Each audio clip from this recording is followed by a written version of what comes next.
Okay, Father Michael Collins, thank you for joining the show. A pleasure, Sean. Yeah. Now, Father Collins, you wrote the book A History of Christianity, 2,000 Years of Faith. I want to do a little experiment on the podcast today. I want to treat the subject of Christianity like it's completely foreign to me and have you go over the fundamentals and the history and really interact with something as if it's new to me. And before we get into that, let's lay down some groundwork. Father Collins, how might people know you? What is your background and education? Well, yes, my name is Michael Collins. I'm Irish, born in Dublin 66 years ago, and I'm also a Catholic priest. So I had the opportunity of doing studies in early civilizations and theology and philosophy, of course. And then when I was in my mid 30s, I had the opportunity of studying Christian archaeology in Rome for a number of years. And it was during that time that I had the idea of producing a book, The Story of Christianity, the history of 2000 years of the Christian experience, let's say. And since then, I've gone on to write different books on culture, on literature, on history, on music, on travel, etc. So that's really been my greatest interest. And then recently, I've just finished a book on Pope Leo the 14th, the second American Pope, and I'm just starting a book on the history of the Sistine Chapel. Yeah, no, I've so I read your book, A History of Christianity, and loved it. Also looked at some of your other publications, and you've done extensive writing on the Pope. Why? What got you interested in writing so much about the Pope in particular? Well, I suppose I'm interested in the fact that there were 266 popes since the time of Peter 2000 years ago. And the papacy is the oldest non hereditary elected monarchy in the world. So that's a long time, 2000 years. And there have been some great popes and some dreadful popes, as you'd imagine in any group of rulers over that span of period. And even speaking about America, I was fascinated just thinking back, Alexander the Sixth, who was elected Pope in 1492, the same year that Columbus sailed the ocean blue and discovered the Americas. Um, he was the one who was then invited by the King and Queen of Spain to write a treaty or a concordat whereby a line was drawn down the map of the world through the Azores. And basically, to make it simple, they said everything to the west of that line would belong to Spain, and everything to the east would belong to Portugal. So even today, that's why the Brazilians speak Portuguese and the rest of Latin America speaks Spanish. That's one example, one person. And then I think I was fascinated when I was exploring the life of Pope Leo, which I started writing a little more than a year ago when he was elected. Most people knew virtually nothing about him. Even people in Chicago, where he comes from, didn't know an awful lot. And I think they were interested to read about him. But it was really only when President Trump started criticizing him in April that Leo actually came to the fore. And I think the majority of the world probably woke up. And prior to this, I think people thought he was a little bland and pretty quiet, didn't say much of any great interest. And then when he started defending migrants and uh, condemning really human trafficking, I think then people began to wake up and listen to another angle from an American leader. Yeah, no, 100%. That was a very interesting situation, kind of the feud between our president and the Pope. Um, I'll leave it at that. Let's get into the meat and potatoes of the episode today. Yeah. Let's start at the baseline. Okay. Um, who was Jesus of Nazareth, and how do we know who he was?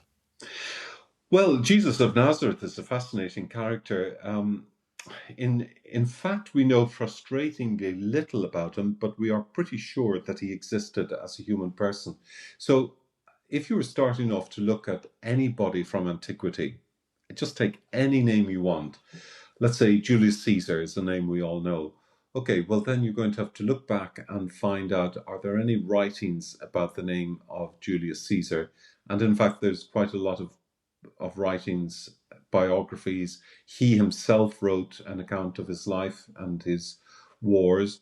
And then there are inscriptions on monuments, etc. So we know quite a lot about Julius Caesar. But in actual fact, if you were to distill it down into one book, you'd probably only fill a pamphlet. It's extraordinary. And so even though somebody who's so famous, Cleopatra is another good example. Cleopatra, she's one of the greatest names. She was played by Liz Taylor, of course, in that marvelous movie. But people know virtually nothing about her, and there is little to know about Cleopatra. So when we come to Jesus of Nazareth, we probably would be better calling him Jesus of Sepphoris, which is one of the two main cities in Galilee or Palestine 2,000 years ago. And that was a Greek-speaking area, which is interesting for a young Hebrew, a young Jewish man. So when we look at his life, we can just sum up a few historical characteristics. If we believe that he existed, we would say he was Jewish, he was male, he was born into a family roughly 2,000 years ago, but the members of that family are completely disputed. We know that he had a mother called Mary or Miriam, but his father, his paternal origins, if you like, are debated because on the one hand, some people say that his father was Joseph, the husband of Mary, who before their marriage was discovered to already be pregnant. And in order to save her public disgrace, which it was in those days, it was disgraceful to be found pregnant before a marriage, he decided to divorce her. And then an angel said, no, don't divorce her, and explained what happened. So that's the story there. And then we don't even know, did he have brothers and sisters, or was he an only child? Some groups of Christians say, no, he was the son of a virgin, and we say the Blessed Virgin Mary. And others would say, no, he had brothers and sisters because they're mentioned in the accounts of his life, which are called the Gospels. And the Gospels are a very interesting source of information about Jesus because there's probably a handful of Gospels, but only 4 of them are really approved of in the sense of having been accepted by the early teachers of the Christian faith in the first 200 or 300 years. So other Gospels, which we call apocryphal, they give us other aspects of his life, but basically within the 4 Gospels that most people would be familiar with and would have heard of, Matthew, Mark, Luke, and John, we get the bulk of the knowledge of his life story. There's not a lot of biography, but there's a lot of teaching and a lot of direct quotes from the life of Jesus. Yeah, and so kind of going over the territory you just laid out, not only the Gospels, but we also have Paul's letters, right? Those are written around exactly 62 AD. We have the Gospel of Mark was the first gospel written, correct? Yeah, most likely, almost certainly. Yeah, but then even outside of the Bible, we have historians writing about Jesus. We have Josephus. He wrote the Antiquities of the Jews. That was around 93, 94. Mm-hmm. And then we also had Tacitus, who also written about Jesus as well. So regardless of what your faith is, very few people doubt the existence of Jesus, right? Oh, absolutely. No, he would really be a person who is accepted to have been a historical character. And you're quite right to point out that there were people who didn't belong to either the Jewish faith or the new version of the Jewish faith which Jesus preached. And these were what we would call pagans. And that's simply, actually, the word pagan comes from a Greek word meaning people who lived out in the countryside. In other words, people who were less sophisticated than people who lived in the villages and cities. Yeah. But it is also true to say, on the other hand, none of these records were actually contemporaneous with the ministry of Jesus, correct? That's correct. Yeah, that's correct. And in actual fact, more than that, we can say that it appears that the gospel writers, Matthew, Mark, Luke, and John, may not have known Jesus at all. And they were writing, therefore, at one remove. So we could say, we know that the people in those days, they were herdspeople, they were farmers, they paid their taxes, they went to the temple to offer sacrifices. And we can just say that the first writers of the Gospels, the four that I've mentioned, and then some others like Judas and Thomas, etc., which weren't accepted by the early Christian community, we could say that those people didn't know Jesus. So they're listening to what's called second-hand accounts of Mm-hmm. his life. Mm-hmm. Yeah. Do you want to kind of go over the territory of how we've gotten the 27 books in New Testament? How long did that process take, and what was the process over time to get to where we are now? Well, that's a very interesting question. To be honest with you, it's very complex, but if I could just maybe summarize it in a sentence, those writings which you've mentioned, the 27 letters and books and compendiums of the life of and teachings of Jesus, you're quite right, but they don't even take in the full amount of other writings. For example, the Gospel of Thomas, the Gospel of Judas, which I mentioned a moment ago, and some other ones as well. Mm-hmm. They don't take those in because some of the people who are listening to them and reading them and trying to evaluate and judge them, they said, no, these don't really fully satisfy the writing criteria which the early gospel writers had, Matthew, Mark, and Luke, and John. And as you say, Mark was the first. He could have been writing maybe 60s, 70s AD, so that's about 20, 30 years after the life of Jesus. Paul, as you say, quite rightly, was writing within a very short number of years of the life of Jesus. And the last gospel, John, was written way down at the end of the first century, probably in the 90s onwards. And not only was it John who was writing, but he probably had a few co-writers who'd get together, they correlate the various sayings of Jesus and try and patch them into a biography whereby the sayings hung on the words of Jesus and on the life of Jesus. So, again, to conclude that question, it was really only in the fourth century when the church finally made what's called a canon, which is a rule, a book of rules, and they assigned these books into what's called the Bible. Because the problem was, if somebody didn't do that, we could keep on writing books. You'd have somebody like me coming along and say, hey, I want Mm-hmm. my book included in the Bible. So they had to kind of draw a line at the end and say, no, that's it, we're finished. Yep. But that doesn't mean to say that we can't keep on learning more about Jesus. And funny enough, Sean, a thing I discovered when I was doing my studies in Rome 20 odd years ago, or a little more, was that we now know more about Jesus of Nazareth than people did 500, 1,000, 1,500 years ago, because we're digging up manuscripts, we're able to read manuscripts. Think of the Qumran scrolls, the Dead Sea Scrolls, which were unearthed in the 40s and 50s. They didn't exist 500 years ago in the public domain. So we're learning a huge amount. And in fact, I'm fascinated to know how much more is going to be unraveled with the use of AI. But I think that's pretty much in the future. Right. Yeah. So, I mean, that's a very interesting point where we're talking about, what was it, Athanasius? I mean, he was the first person to list the 27 books, Yeah, and this is around, the 300s. So, that's right. we're Yeah. talking, long after the ministry of Jesus. How do you think about that, and how does the church think about that in terms of the inerrancy of the Bible? Because we had books, let's say like the Apocalypse of Peter and the first Epistle of Clement, who those books hmm are no longer part of the canon, but they were for entire generations of Christians. How does that fit in with the idea of inerrancy?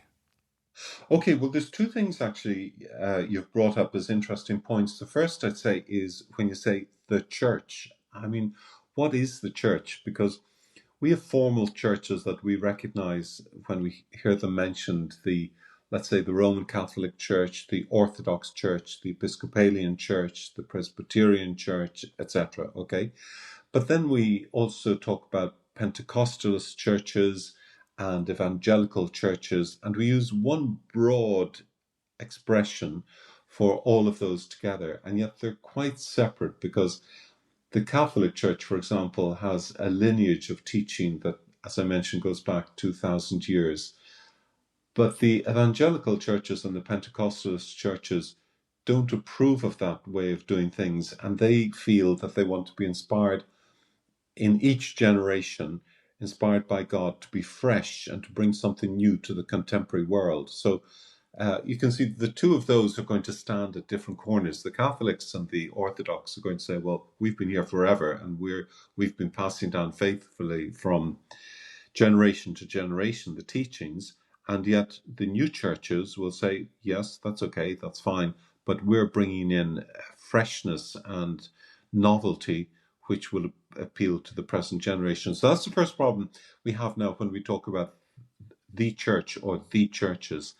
And then the other problem is, who decides what to cut out and who decides what to put in?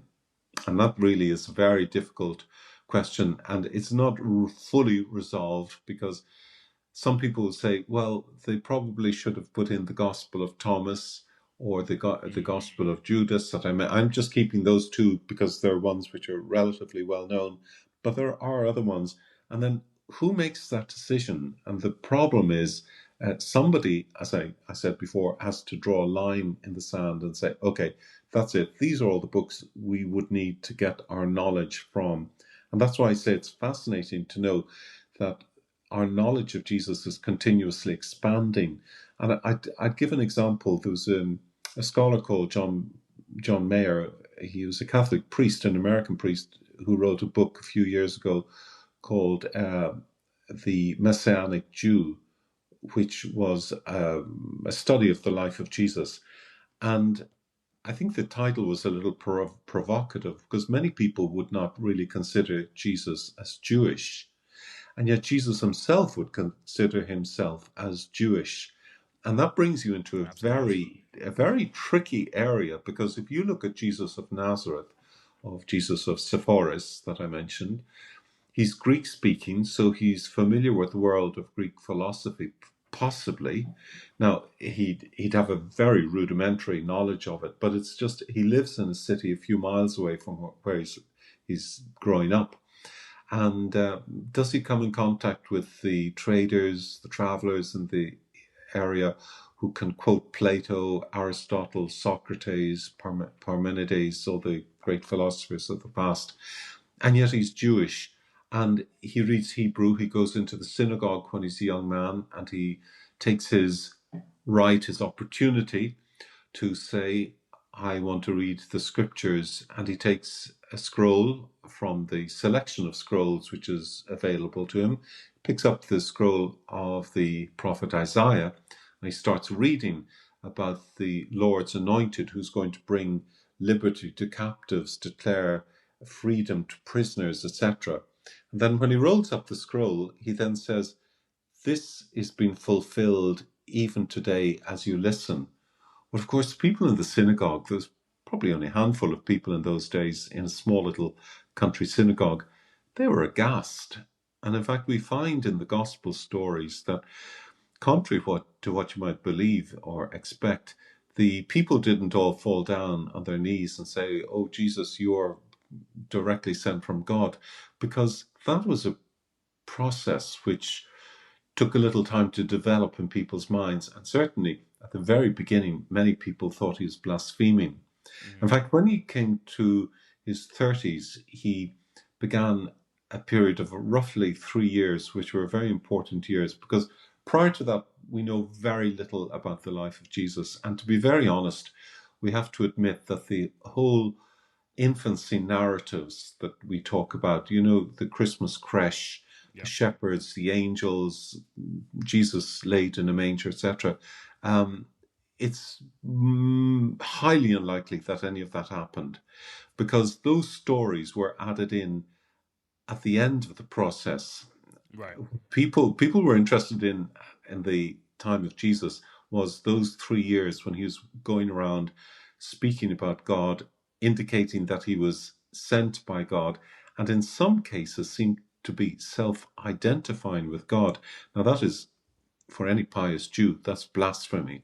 And to this present day, the vast bulk of Jews, apart from a tiny proportion, would regard Jesus as a blasphemer and really a heretic, should be cut out of the Jewish faith. And yet Jesus himself, as I say, saw himself very much as a pious Jew. Now this is where I actually just lay down my pen, and I think I can't figure this out because it's too complicated. On the one hand, Jesus is human, and the gospel stories and Paul indicate that Jesus is, he's like you and me, completely human. Right. And then on the other hand, you've got some of the gospel writers who, especially John, towards the end of the first century, they've been thinking about Jesus for a long time, and they've been, 20, 30 years putting his thoughts and his teachings together. And they are coming up with this idea that Jesus and God are one and the same person. Mm-hmm. Now, that is, to me, I just can't get over that idea. However, that having been said, I'm a chaplain in a school of kids. They're aged between, I think 4 is the youngest. They're like babies.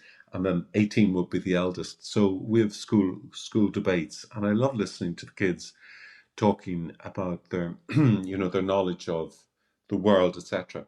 And this is one of the great mysteries which I think all of us find so difficult to understand. How could you be completely a human and yet retain your divinity? And that, in fact, it's not even today we've got that problem. That problem was there 200 or 300 years for about 200 or 300 years after the time of Jesus, because this is where I'm going back to the whole idea of making a collection of writings, because people were saying, well, hold on a second, in the book of such and such, Jesus says such and such, and in another book, he says something else. So what was the truth? And that's why we have the people confused, really. And even the listeners of Jesus, when they were listening to him talking, they were trying to figure out, who is this guy? And in fact, on one occasion in the gospel, it's recorded that they threw him out of town, and somebody said, well, this is surely the son of Mary, the son of Joseph the carpenter, and here's his brothers and sisters all around us. Now, be careful about that word, because adelphoi in Greek, and the gospels and the writings of Paul, James, and Peter were in Greek. That word means brothers, sisters, and kinsfolk. And in fact, it can, at a push, it can even mean aunts and uncles and grandfathers and grandmothers. So that just makes life a little bit more difficult for a scripture scholar. Mm-hmm. But this is the node that you're getting at. How can Jesus be born human and, for all extents and purposes, physically and outwardly look human, 100% human, and yet at the same time he has this divine spark of teaching within him? Mm-hmm. And that to me, I haven't been able to work that out in all the years I'm on the planet, and I'm still trying to figure it out. I accept a lot of it on faith, but that doesn't mean to say that I'm not going to keep on niggling at it and try and understand it a little bit better. But in those 3 years that I'm talking about, in those final 3 years of his life, he was teaching more and more clearly that his mission was from God, whom he called Father. And he used an Aramaic word, Abba, which is translated as dad, or pops. It's not even father. It's more colloquial, familiar, and familial than the word father, pater. So here he is. He's speaking and self-identifying with God.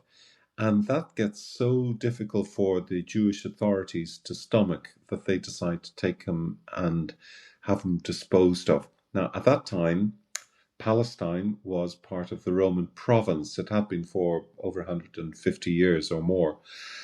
So the Jewish leaders couldn't do anything themselves. They needed to go to their occupying masters, who were the Romans.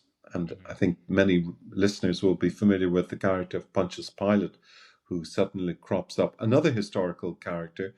And we only discovered that he actually truly existed a number of years ago, when his name was found to be inscribed on a step in one of the games theatres, one of the entertainment places. Prior to that, we weren't 100% sure that he existed. So that's why I say we're now unearthing through archaeology more and more evidence for early Christianity. But as I say, coming to the end of it all, they brought him to Pontius Pilate. He didn't really want to get involved with the niceties of Jewish law. He just wanted to get rid of this guy who was causing him problems. So we can be sure of one thing. The long discourse which we find in the Gospels about Jesus being brought to Pontius Pilate and the two of them having a conversation, it's so unlikely that that happened, because why would a Roman governor speak to a Jewish carpenter? It doesn't make any sense. So what they've done, the writers there, if they've set this up like on a Shakespearean stage, and they've put Jesus in one corner and Pilate on the other, and they've made a short dialogue. Now they're wise enough not to make it too long. It's only the exchange of 2 or 3 lines. Now, it could have happened. I'm not saying it didn't happen because I wasn't there to say it didn't happen.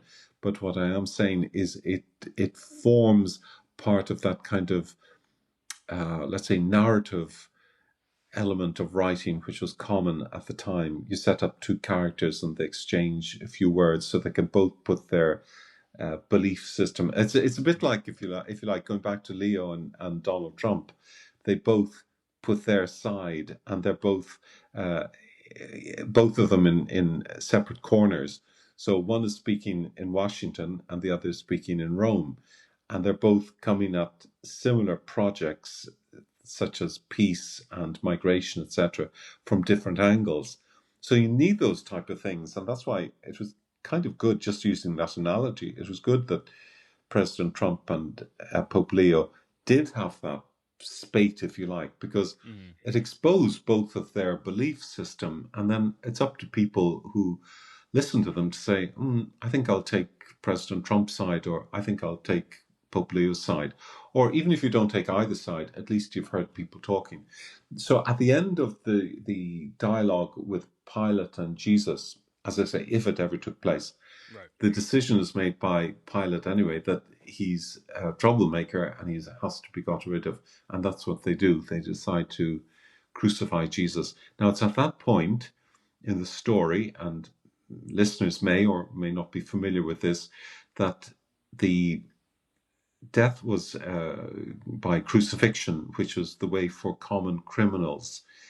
Paul, for example, we're going to find a little bit later on, he was Jewish just like Jesus. He was a devout Jew, and in fact he killed some of Jesus' followers, which is, more or less in the scriptures, that's what you would do to get rid of people who are impious against God. You would actually kill them. That's the way they did things in those days. So Paul then, when he comes to meet his death, he's not crucified because he's a Roman citizen. So he's allowed to be sent to Rome for trial, which he takes up as an opportunity. He's brought to Rome, and it's there that, according to tradition, that he was beheaded. And the reason he was beheaded was because, being a Roman citizen, he wasn't going to be crucified like a common criminal. So you see that even in death, there was a distinction for those people. So at the end of the 3 years of the public ministry, we call it, of Jesus, going around Galilee and that district, preaching and teaching and indeed working miracles in the eyes of some people. At the end of it all, Jesus then, 3 days after his crucifixion, appears to have risen from the dead. But we don't see Jesus, but a number of people, according to the biblical sources, up to about 500 people saw Jesus, and some of them spoke with him. Mary of Magdala was the first witness, and curiously was a woman who met Jesus on the morning of the alleged resurrection. That was 2 days after his crucifixion, and you measure it as 3 because the day begins with the dusk of the day before, so that's why we would call it 3 days.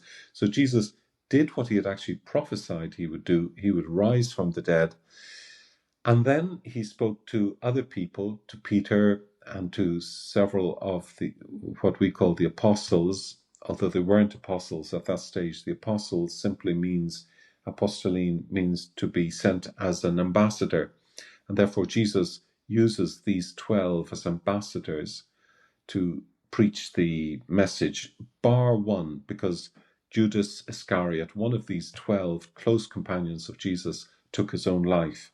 So he had to be replaced by a man called Matthias. And then, according to the gospel stories and the scriptures, Jesus appeared for several days, a little over a month, meeting people, talking with them, appearing to them, but not at their will. He just more or less seemed to walk through doors and appear to people. So therefore, we have a very small group of witnesses. So can we trust those witnesses? And the question will come up, was a group hallucination? Was Jesus really risen from the dead? And this is where it's fascinating, because you've got to go in forensically and try and examine the evidence which is left, and the let's say the witnesses.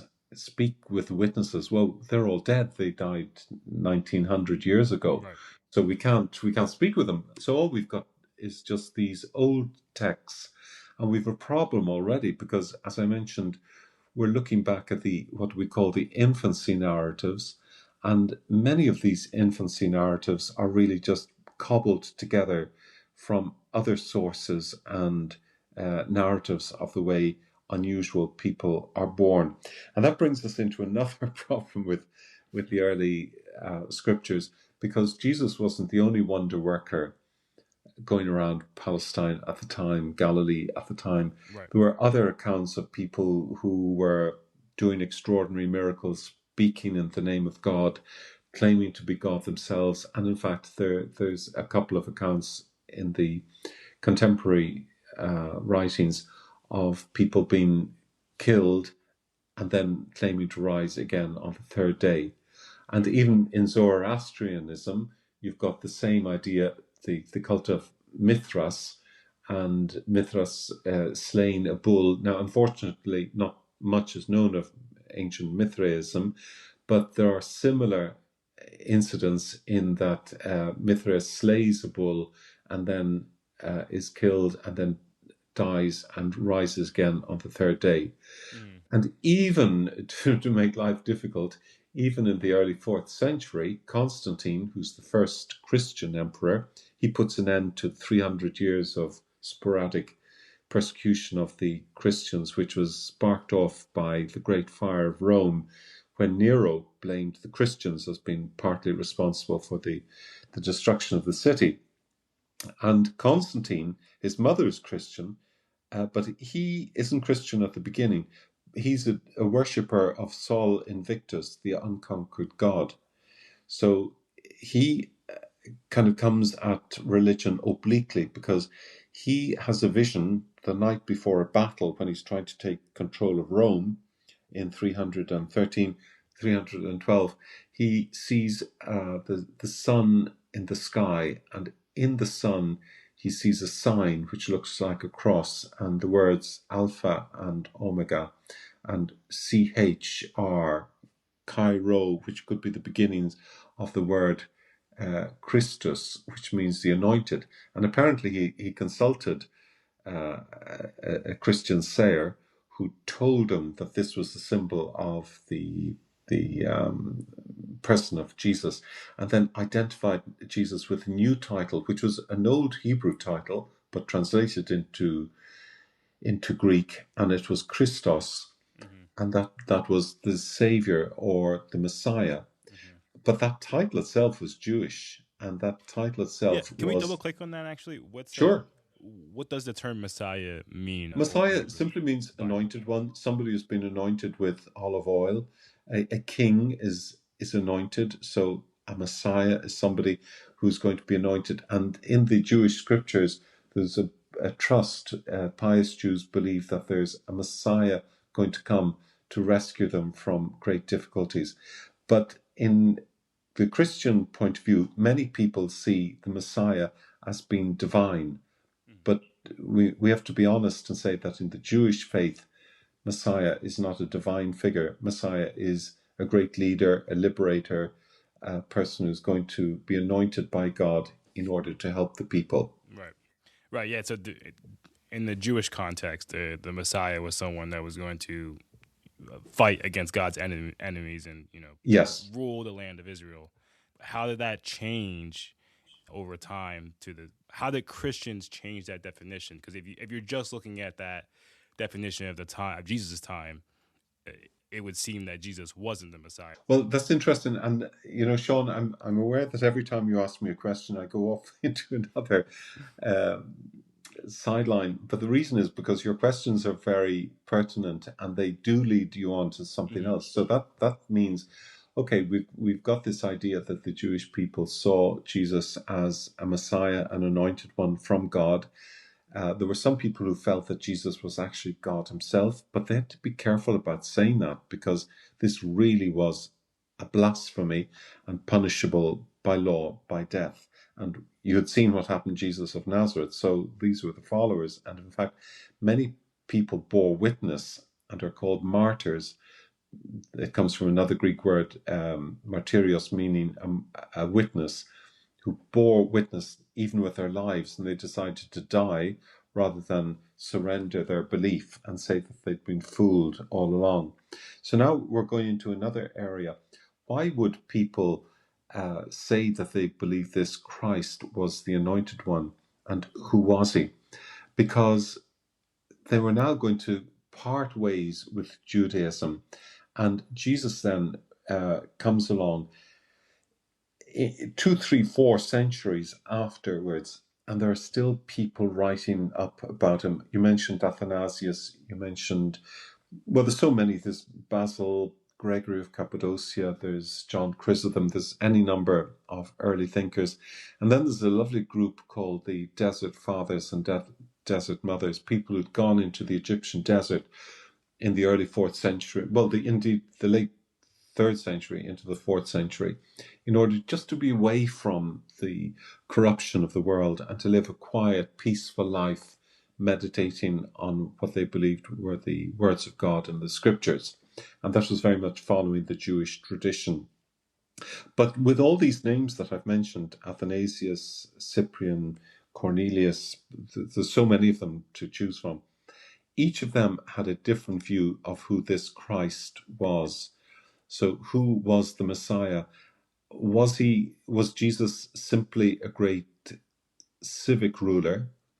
Or could we say that Jesus was a spiritual leader? Or could we say that Jesus is divine? So you see, it's very difficult. And all these different writers, Origen, Tertullian, I could list a name as long as your arm. All these people, they're arguing it. And that's what we tried to set out in the book, in fact, as best we could. We only had 240 pages in the history of Christianity to try and cover 2,000 years. So that was quite a challenge. But that was one of the great problems. How did we deal with the early, what we call now the heresies? Right. Because people were looking at all these angles and they were taking positions. And in fact, some of the great saints were confronting each other and arguing bitterly one against the other. So now we were forming different versions of Christianity. So can you imagine how complex it must have got at that stage? Yeah, I kind of want to double click on something you said earlier, whether or not Jesus thought he was God or he was working through God. Was there a consensus in the early church of whether Jesus was literally God or if he was, performing through God? I would have to say, from my limited knowledge, and it's a very human knowledge, I would say no. I don't think there was a unified acceptance of any, or even an interpretation of who Jesus was. And that's why I mentioned even as late as the 3rd and 4th century, we find people still arguing what was, because, the thing is, we are not Jesus. Only Jesus knew his mind. That's the problem. And it's like anybody, for example, if you're a detective and you're trying to solve a crime, only let's say the alleged murderer or the alleged victim is the one who will know the truth. So all we can do is put together the evidence, let's say, try and reconstruct a crime scene. Well, in this case, it's not, fortunately, crime scene. But we've got to try and work out what Jesus thought. Now, there's a very interesting thing, speaking of that, and you've brought a very interesting point up, and that is the issue of one of the central teachings of Jesus when he talks about the kingdom of God. And he refers to the kingdom of God several times. Now, this will be read by many Jews in a particular way. And in the Torah, in the scriptures, the Jewish collection of sacred writings, they have the same concept of God's reign coming into the world. But Jesus seems to say, as he's meeting the small community of people who are beginning to follow him, in particular during the last 3 years of his life, but it could be even before then, he seems to talk about a kingdom of God forming in the world, or breaking into the world, or being inaugurated in the world. And he seems to want a transformation so that people would live honorably, generously, in a forgiving manner, in a repentant manner, and also in a grace-filled manner, whereby they would bring to fruit all the gifts which they had been born with, etc. But the issue here is it's unclear whether that great kingdom of God was an earthly kingdom of God or whether it was a heavenly kingdom of God. You see?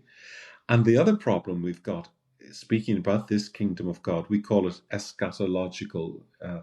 Theologians use the word simply because we're looking at end times, the issues which are concerned about the end of the world. And it's not really clear that Jesus was talking about a kingdom in heaven. It seems to be that Jesus was talking about the establishment of a kingdom, a way of living, which would be parallel to the to the Roman occupiers. And that's interesting because keep in mind, the Romans ruled Palestine at that time. So they were the enemy, if you like. They were the conquerors. So this is the issue. Was Jesus simply trying to get the people to live out a good life as best they could within their own days, the span of life which they would live? Or was he looking also beyond that towards a glorious paradise? And then it's only in the Acts, the book of Revelations, which is also called the Apocalypse, again, one of the later books of the New Testament, that we have these wonderful images of God revealing himself and coming to judge the living and the dead. And that book itself was written, and I always try to say to people, keep in mind that these books were always written in order to be read out loud, because people didn't read quietly like we do today. Until about 150 years ago, most of us, if we were reading, we would read out loud. In fact, if you went to Jerusalem, you'd see the Jewish people who go to pray at the Wailing Wall. They read out loud their scriptures because they keep with that old tradition. So there we go. That's the issue. What are we looking at? The book of the book of Revelations, the book of Apocalypse, is the same book. It's talking about the end of the world and it's talking about the great reward which is coming for people. And it was written to be read. It would take about an hour to be read, and people would have gathered. They had nothing else to do in those days. There was no TV, there was no radio, there were no newspapers, no internet. There was nothing to do, and you relied very much on an oral tradition, which incidentally is one of the reasons why we can be quite sure that many of the words and sayings of Jesus are quite accurate, because people were very proud of their memories in those days because they needed to memorize things properly. So you learned how to memorize properly when you were very young, because if you made a mistake, you got into trouble. So this is the issue. Then towards the end of the century, the Christians are beginning to say, well, Jesus did want to bring a kingdom into this world, but he expected it for eternity. And the reason for that was because most people believe that Jesus, after he had died and disappeared to heaven, they believed that he was going to come back shortly. He'd said it himself. Right. And then people started dying, and he hadn't come back. So what happened? So they had to come up with a solution there, Yeah. and And, they, and to double click on that, I believe yeah, a good historical tool to use is the criteria of dissimilarity. So when we were talking about some of what Jesus' sayings are in the Bible and how many of them are accurate, I would say the ones that are especially accurate are the ones that may be dissimilar to what the gospel writers or early Christians would want to have to include in the Bible. So there's some sayings of Jesus that he appears to be getting things wrong, like he's saying that the end of the world would happen and some of his followers would be alive to see it. You could invoke the criteria of the similarity there, and you can bet that Jesus probably did say something like that.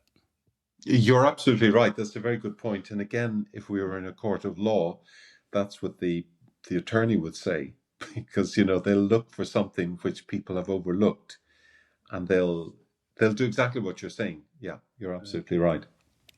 And also double click on the Book of Revelation. What exactly does it say about the afterlife and the end of the world? Because I feel as though many Christians have a different vision of what the afterlife is like than the one that's depicted in Revelation. Yes, well, that's a very good point. Again, I always look at the Latin tag quod homines tot sententiae. There are as many opinions as there are people. So if you apply that to something like the Book of Revelations, the Book of Revelations is semi-poetic. It's trying to describe the indescribable.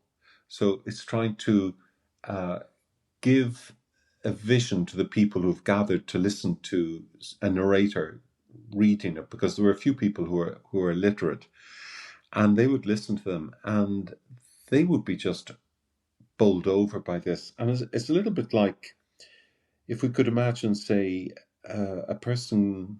I'm just going to take an example that I'm familiar with. A person from a little village in Germany in the Alps, a little hamlet with maybe 10 or 15 houses and chickens and goats and geese and sheep and all other things like that, maybe even a cow or two. That person who undertakes a pilgrimage and goes down to Rome, they'll have to walk there because 1,000 years ago they could only maybe take a mule or a horse. But most people went by foot because they hadn't got the money to go any other way. Carts were a little bit more expensive, etc. Anyway, the point is, you arrive into a place like St. Peter's and you suddenly say, wow, look at this, there's gold glittering all over the place. So it's the same concept, what the writers of the book of Revelations, and if anybody wants to take the book of Revelations, the Apocrypha, the Apocalypse, if they want to take that book down, and maybe this is a good opportunity to flick over the pages and try and work out what it means, because it's to drown you in these wonderful images when the angels come down blowing trumpets, calling the dead from the graves and summoning those who are still alive to make an account for their lives. And again, going back to art, Michelangelo's wonderful Last Judgment, which is in the Sistine Chapel, is again a magnificent rendering both of passages from the Gospels, but also from the book of the Apocalypse, when Christ appears as a judge. And here he is, the Messiah, who's no longer simply a Jewish leader, a temporal human leader. He's now beyond that, and he's appearing as a divine Messiah. So it's not interesting. And we find Mary is tucked in behind his arm, his mother, and then he lifts his arm either in blessing or condemnation for those who've lived good or bad lives. It's a fabulous. If you've got your internet open, just open after the show, after this talk, the Last Judgment of Michelangelo, and just look at all the wonderful images, including Michelangelo's face himself. He shows himself in the flailed skin of Saint Bartholomew, one of the 12 apostles, and his face is kind of falling to bits. So he's in there as well. Yeah. No, that's absolutely like the images that come out of Revelation itself.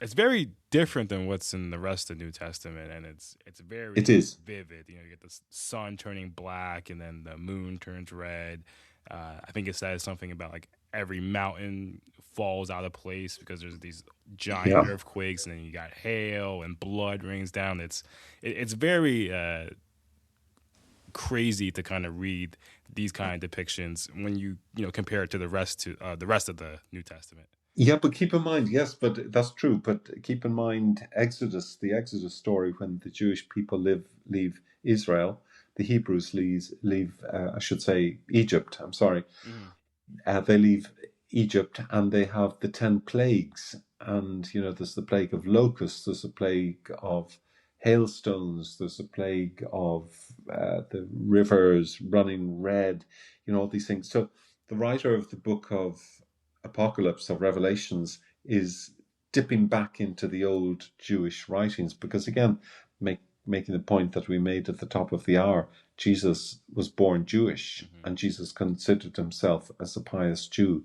Now, Oof. beyond that, um, every single individual has to try and delve into the mind of Christ, of Jesus Christ, and try and understand whom he thought and believed he was, and maybe B, who he was. And that's an individual journey that only people can make themselves. The churches and the Christian communities over 2,000 years have formed teachings in order to help people there along those lines. And even from the point of view of learning the basic ABC, the rudimentary of the faiths, that's all there. That's provided by many of the Christian churches, and preachers, that's their responsibility to educate and help people understand. But at the end of the day, all of us have to make up our own mind of whom we believe in our conscience Jesus was and is. Mm. Let me ask you about another figure, Joseph of Arimathea. Who was he? Well, Joseph of Arimathea is a character who just appears a couple of times in the Gospels. Um, when Jesus was crucified, it happened very quickly. He was crucified as a criminal, even though he wasn't really a criminal. And according to Jewish law, his body had to be interred by sunset. And in particular, they had to be careful for that evening because it was the eve of Passover. So it was very important that the body would be taken down. And in fact, the Gospels give us an interesting little piece of information that they just almost seem to pass over. They say the body was taken down because the Jewish followers of Jesus, again, all the followers of Jesus were Jewish, they weren't Christian at that time. They had to go to the authorities and ask for the body to be released. And the legs of Jesus were broken in order to hasten the death, but he probably was dead already at this stage. Then his body was taken down. It was, I can imagine, if you look at the wonderful, talking of Michelangelo once more, if you look at the wonderful statue of Mary and Jesus in the Pietà, that wonderful sculpture sculpted from a piece of Carrara marble when Michelangelo was only about 23. The beautiful figure there is of Jesus laid dead on the lap of the mother who gave him his life. And there's wonderful emotions you can see between those two figures, one alive and one dead. And you look back and you see, who is this person? Well, behind that person, invisibly, if you like, is Joseph of Arimathea, who comes along to offer his own grave to Jesus, because the family probably, I call him a carpenter, which is actually incorrect. He was an architon, which means he was a builder. He was a laborer. Right. Certainly semi-skilled. He'd have known how to use the plane, the lathe, all of this type of thing. Nails probably didn't exist in that area because iron was still quite a precious metal and not that easily available. Wood was also quite restricted.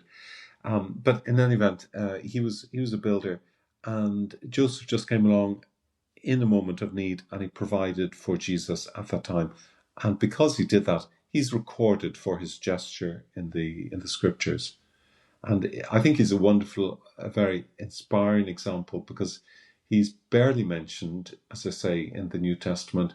And yet his act of generosity at the end of Jesus' life was transformative, because it was from the tomb in which Jesus was laid that the belief grew of Jesus' resurrection and his rising to new life.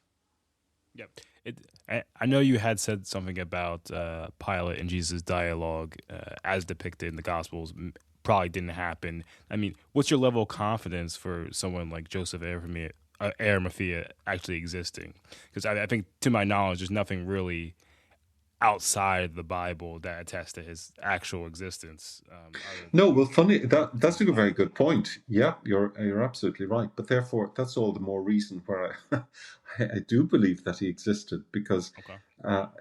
he's just mentioned in passing, and whoever wrote about him, I don't think they actually worked that out. I don't think they really thought out what I've just said, that Joseph was a generous, kind person who came to Mary in her moment of need, because she'd no tomb. Joseph has disappeared already in the Gospels. We don't hear anything about Joseph after the age of when Jesus was 12. He just disappears. Nobody mentions. Did he die? Did he? What? Nobody mentions what happened. And again, when Joseph of Arimathea steps forward, that to me is a very human character and would fill in perhaps the fact that Joseph had died or was no longer in the life of Jesus at that time. So it's fascinating. And I think that's the beauty of the Gospels and the scriptures in general, because when people read them, they come up with so many fascinating insights.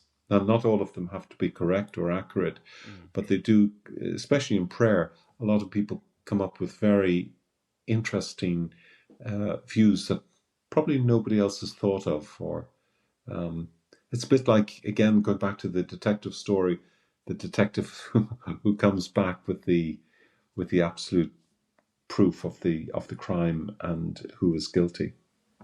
So no qualms about the lack of records or the fact that Arimathea, not really a place that we know of in history. Nothing about.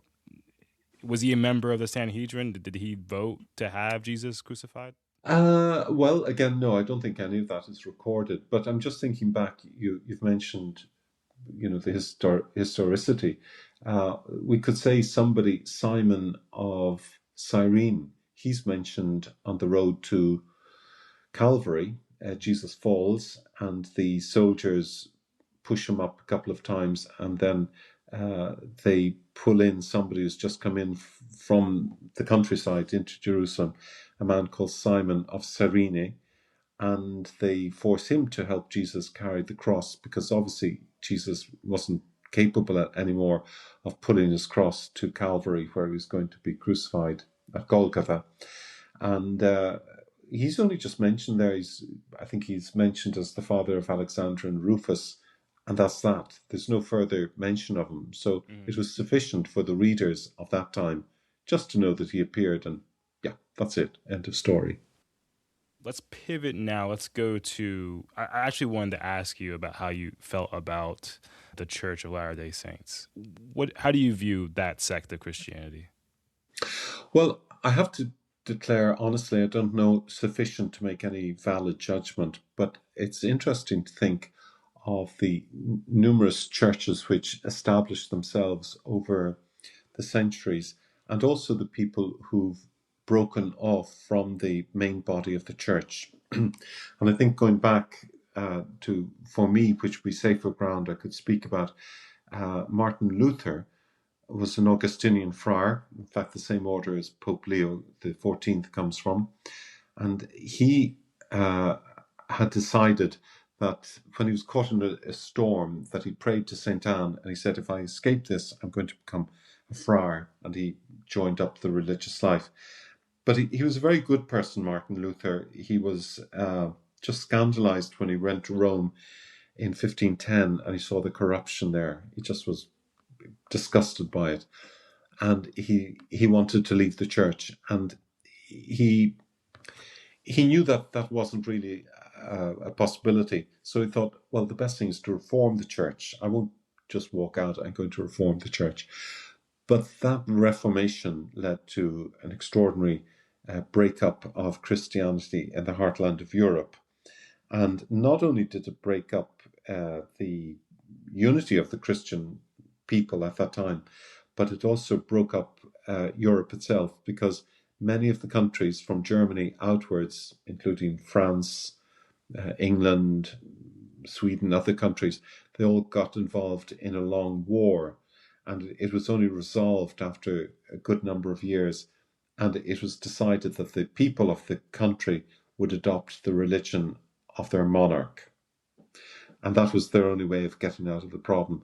So there is an example. Sometimes when new churches emerge, as in, you say, the Church of Latter-day Saints, and I have to say that I'm not remotely qualified to speak about them.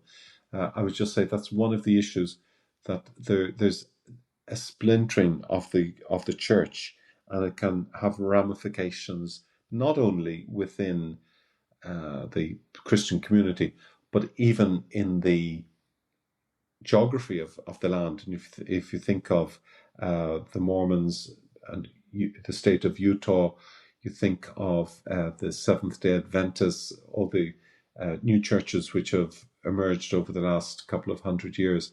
They also bring a richness of faith. They bring a vitality, a newness, which some of the people in the older churches find threatening and find difficult. Mm-hmm. Yeah, even if you're not as familiar with the church, and I'm in the same boat there. I'm assuming you're familiar with the gold tablets and Joseph Yes, Smith's edition. Joseph Smith. Yeah. I mean, what do you think of his additions to the life of Jesus, and what do you think of the gold tablets? Well, again, you've got to accept that if you believe in the stories which were told about more than 2,500 years, going on 3,000 years from the Jewish faith and then into the Christian scriptures, I mean, some of them are quite unbelievable. They really are. I've mentioned the 10 plagues, which in a sense they almost mirror the 10 commandments. I've mentioned some of the miracles of Jesus, and some of them are just almost impossible to believe. And in fact, some people would say now that the healings of a blind man or a leper or somebody who was crippled and was able to walk again, that these were setups, that they were actually, they took place in public spaces where it's easy to hoodwink somebody. So applying that same method to the churches that you've mentioned as well, you could say that, and you could say, oh well, Smith came along and he wanted to hoodwink people and he wanted to found new religion, etc. But can I say that this didn't happen? No, I can't, because I wasn't there. So if I wasn't there, I should keep my mouth shut. And that's one of the issues that believing people often have with atheists, because very often somebody says, I'm an atheist and I don't believe God exists. Well, that's fine. But if you really wanted to believe them, you'd have to ask them if they could give you some proof that God doesn't exist. Mm-hmm. No, 100%, and I think that's a pretty fair assessment, because when let's say you take someone who's an evangelical and you compare that to the beliefs of a Mormon, with the Book of Mormon, I mean we know the people who knew Joseph Smith. I think it was those 3 witnesses who signed sworn testimony saying that, yeah, we saw the angel descend from heaven and we saw the gold plates. And then on top of that, we have 8 people that signed statements basically saying that they saw the physical plates as well. And even after many of the 8 people who swore they saw the plates, they left the church. They were excommunicated from the church. They hated Joseph Smith after a period of time, and they still, to their dying day, said that they saw the plates and that Joseph Smith was legit. So if you just compare that to the evidence that we have in the Gospels, in the Paul's letters, there's a lot of claims. Like we don't have sworn direct testimony in the same way that we do for the exactly. Yeah.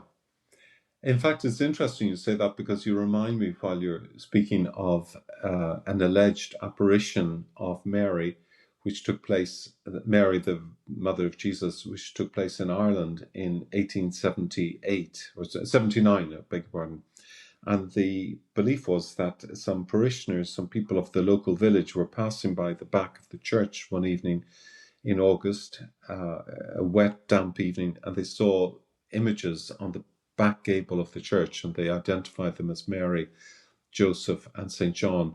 And at the center was a lamb laid on an altar. And they interpreted these as being those particular characters. Well, again, I wasn't there. So can I say it did take place, or can I say it didn't take place?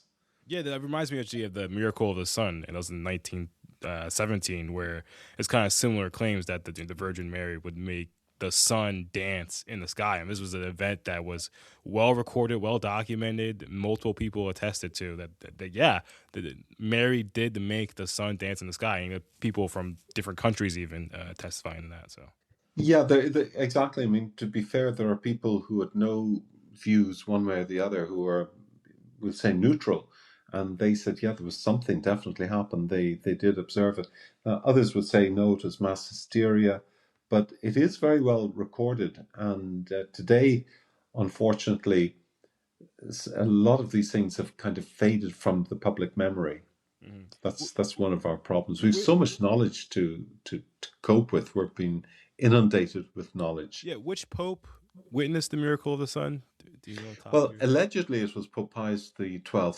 He was pope from 1939 to 58. He was pope at the very the dawn of World War II, and he was also a very controversial pope because he was condemned for not having condemned, in fact, more explicitly, what Hitler was doing to the Jewish people in 1942. And the fact is that the Vatican authorities, they knew what was going on at the time, and they took the position that the more that they would complain and bring it to the public about what Hitler was doing, the more they would put people's lives in danger, and that Hitler would just double down on his violence. But, you know, the reality is that just didn't work at the time. And that's why Pope Leo, I respect Pope Leo because he's been quite vocal in his criticism of what President Putin is doing in Russia. And, you know, that's a clear-cut case of an invasion in another territory. So it corresponds with all the rules of international warfare. And Leo has, you know, said what he's got to say. He's not shouting and screaming about it, but he's made his views very clearly and well known, and they're documented. And he's received President Zelensky on several occasions, and he's just trying to get the belligerents to rescue the women and the children first and foremost, and particularly from the violence that's going on, and equally with the war in Gaza, and then the present war that's going on in Palestine and in Iraq is, you know, it's phenomenal to believe that this is going on. But the fact is, this is extraordinary violence in Southeast Asia and in the Middle East, and it's something which, you know, Leo has been very forthright in saying that this is indefensible, and it really has to come to an end. That it's not going anywhere, and it no longer would satisfy the criteria of what used to be called the just war theory. So the just war theory was expounded by Cicero and by many others, Seneca, etc., but notably by St. Augustine and Thomas Aquinas. And they made the point that before you go into a war, you've got to know, for example, who your enemy is. You've got to undertake the enterprise with the reasonable hope of a victory which isn't going to leave everybody dead. And it's got to have a goal, and it's got to limit the consequences. You know, there's a whole, without going into it now, there's a whole definition. But even nowadays, people are saying the just war theory doesn't work anymore because we're in the era of nuclear bombs and drones. And in fact, a friend of mine who works in that area, the industry of armaments, he was saying that drones are almost more dangerous than nuclear bombs. I think he was being provocative, and he was saying because the reason is a drone can be sent all over a territory to drop nerve gases, etc., which are as horrific as nuclear bombs.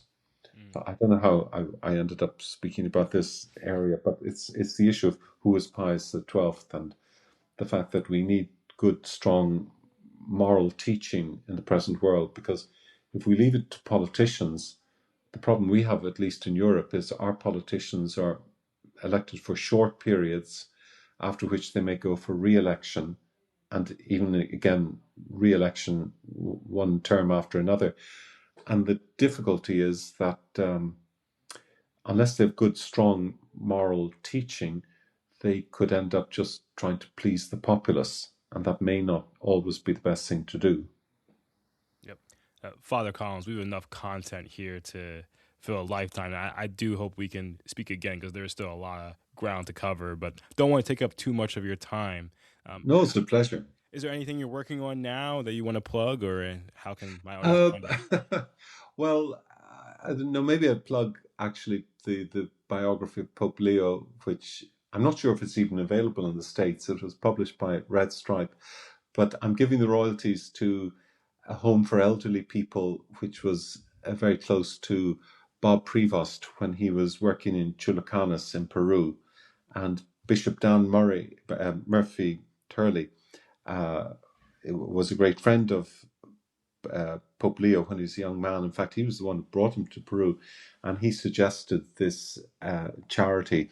And I think it's so lovely that we'll be able to help out. In fact, friends of mine have already given generously to this group of sisters who are working with the people. So that's one thing. And then the other book that I've just started working on is on the history of the Sistine Chapel, not so much from the point of view of the artwork, but the other things which are fascinating. You know, the election of the Pope takes place there, and you might remember when Leo was elected, the white smoke billowing out of the chimney.